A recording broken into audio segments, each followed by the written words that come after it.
A paz dos seus irmãos, vamos ler nesta manhã um texto bíblico, se encontra nos dois evangélicos, na verdade, se encontra em Mateus, se encontra em Mateus 21 e 12, nos três evangelhos, Mateus 21 e 12, Lucas 19 e 45, mas eu vou ler em Marcos 11, a partir do 12, que diz assim: E no dia seguinte saíram de Betânia. No dia seguinte, quando saíram de Betânia, teve fome. E vindo de longe uma figueira que tinha folhas, foi ver se nela acharia alguma coisa. E chegando a ela, não achou senão folhas, porque não era tempo de figo. Jesus, falando, disse à figueira: Nunca mais coma alguém frutos de ti. E os seus discípulos ouviram isso e vieram a Jerusalém. Então aí conta a história que quando Jesus retorna de Jerusalém, os discípulos chegaram e não acharam nela nenhuma, na verdade ela estava morta. Na verdade, quando eles retornaram de Jerusalém, ela estava morta. E os discípulos se admiraram. Muito com respeito a isso. E na verdade, o que Jesus estava ali interferindo ali é uma ação sobrenatural de Deus. Jesus interferindo na própria natureza. Quando Jesus não fez aquilo, Jesus não amaldiçoou aquela figueira, porque ela na verdade não tinha frutos. Não foi a falta de frutos. Um momentinho aqui.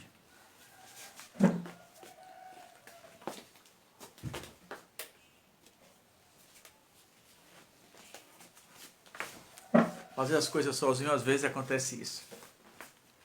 Não foi a falta de frutos, mas Jesus queria mostrar o poder que ele tinha de interferir na natureza. Por que não foi a falta de frutos? Porque Marco faz questão de escrever que ela só tinha folha porque não era tempo de figo. Marco faz questão de dizer que não tinha como encontrar figo naquela figueira naquela época. Porque é como essas plantas normais que botam uma vez por ano. Fora daquela época você não encontrará fruto nela.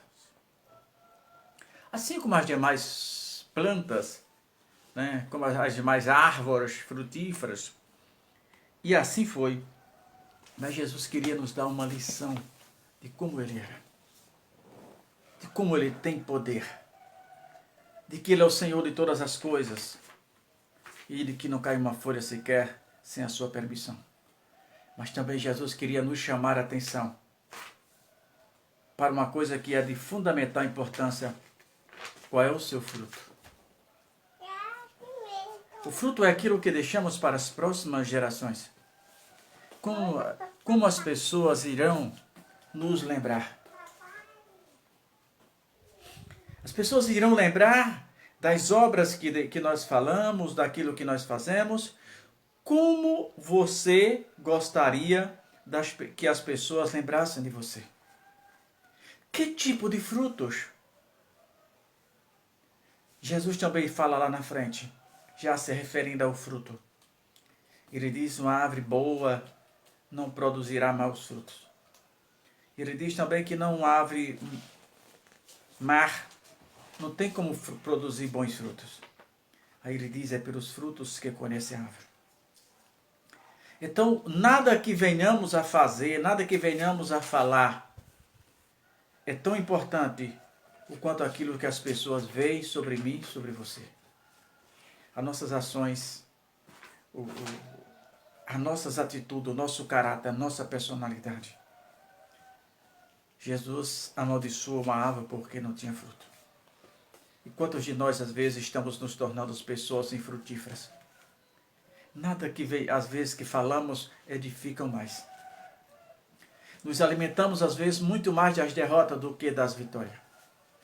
E Davi diz trazer à memória aquilo que nos traz esperança. Devemos reviver os momentos bons da nossa vida. Devemos nos alimentar do que Deus é capaz, de quantas portas estavam fechadas e quando Jesus abriu as portas. Devemos ter em mente para as pessoas que ainda existe esperança. Não importa o que as pessoas tenham feito, se ela render-se aos pés de Jesus Cristo. Jesus Cristo está pronto para reescrever uma nova história, e agora do jeito dele. Uma história não de fracasso, de derrotas, mas uma história de sucesso. Ele mostra que ele tem poder. Aquela árvore foi apenas um exemplo.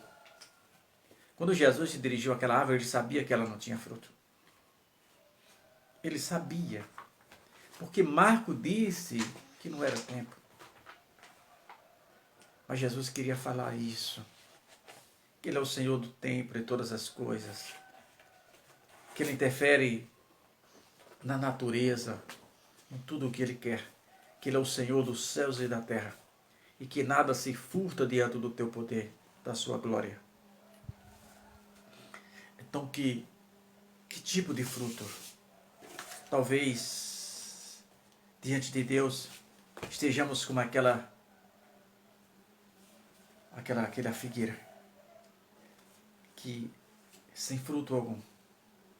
Não porque não seja tempo, porque aquela figueira não era tempo, mas porque sejamos descuidosos, estamos relapso, deixamos de andar como a Bíblia nos ensina que deveríamos andar.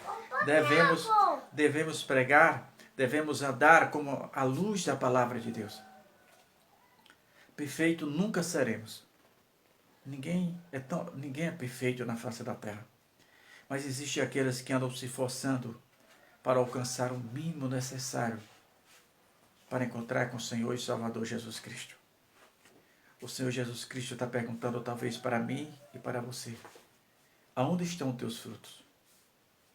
Que tipo de fruto você vai deixar para gerações futuras? Que tipo de exemplo você quer deixar?